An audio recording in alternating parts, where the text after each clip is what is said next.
નમસ્કાર, આપ જોઈ રહ્યા છો નેશન પ્લસ ન્યૂઝ. હું છું આપની સાથે હેતલ ભગત. વડોદરા લોકસભા બેઠક પરથી ભાજપે ઉમેદવાર તરીકે ડોક્ટર હેમાંગ જોશીની પસંદગી કરી છે.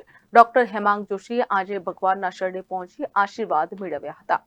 વડોદરા લોકસભા બેઠક પરથી ભાજપે અગાઉ સાંસદ રંજનબેન ભટ્ટની ઉમેદવાર તરીકે પસંદગી કરી હતી, જે બાદ ભાજપમાં આંતરિક વિરોધ વંટોળ શરૂ થયો હતો. ત્યારે થોડા દિવસ અગાઉ રંજનબેન ભટ્ટે આંતરિક કારણોસર ચૂંટણી લડવાનો ઇનકાર કર્યો હતો, જે બાદ ભાજપે વડોદરા બેઠક પર ઉમેદવાર તરીકે ડોક્ટર હેમાંગ જોશીની પસંદગી કરી હતી, જે બાદ ડોક્ટર હેમાંગ જોશીએ લોકસંપર્ક શરૂ કર્યો છે.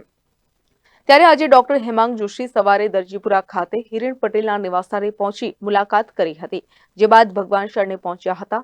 હણી વિસ્તારમાં આવેલા ભીડભંજન હનુમાનજી મંદિરે પહોંચ્યા હતા, જ્યાં હનુમાન દાદાના દર્શન કર્યા હતા.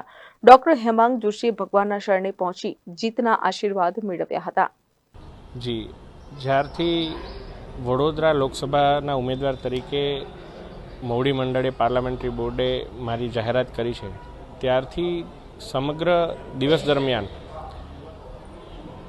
અમુક જે મંદિરો છે ત્યાં આશીર્વાદ દર્શન કરવા, સાથે અમુક સંતોને મળી એમના આશીર્વાદ પ્રાપ્ત કરવા, પાર્ટીના અમુક વરિષ્ઠ નેતાઓ છે કે જેમણે પાર્ટી માટે પોતાનું લોહી રેડ્યું છે તેવા પાર્ટીના આગેવાનોને મળવું, એમનું માર્ગદર્શન મેળવવું, એમના આશીર્વાદ મેળવવા, સાથે સાથે વિવિધ જે સમાજ છે, વિવિધ એવો સમાજ છે કે જેમની સાથે આપણે મુલાકાત કરવાની બાકી હોય તેવા સમાજની પણ મુલાકાત કરવી. આ બધો કાર્યક્રમ ઉમેદવારના નામની જાહેરાતના મારે 3-4 દિવસમાં પતાવવાનું પાર્ટીનું એક સૂચન છે.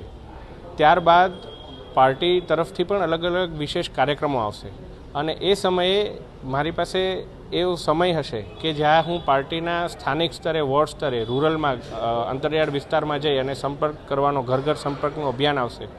તો એ બધા તમામ કાર્યક્રમની શરૂઆત કરતાં પહેલાં તમામ આપણા સૌ ભગવાન, સાધુ સંતો અને વડીલોના આશીર્વાદ લેવાનો હું અવસરને માણી રહ્યો છું, એનો લાવો લઈ રહ્યો છું.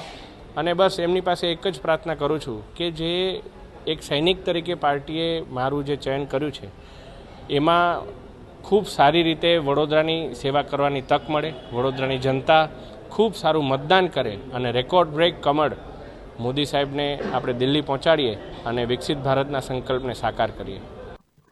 કેમેરામેન નવનીત પરમારની સાથે Satyam Nivaskar, nation plus news, Vadodara.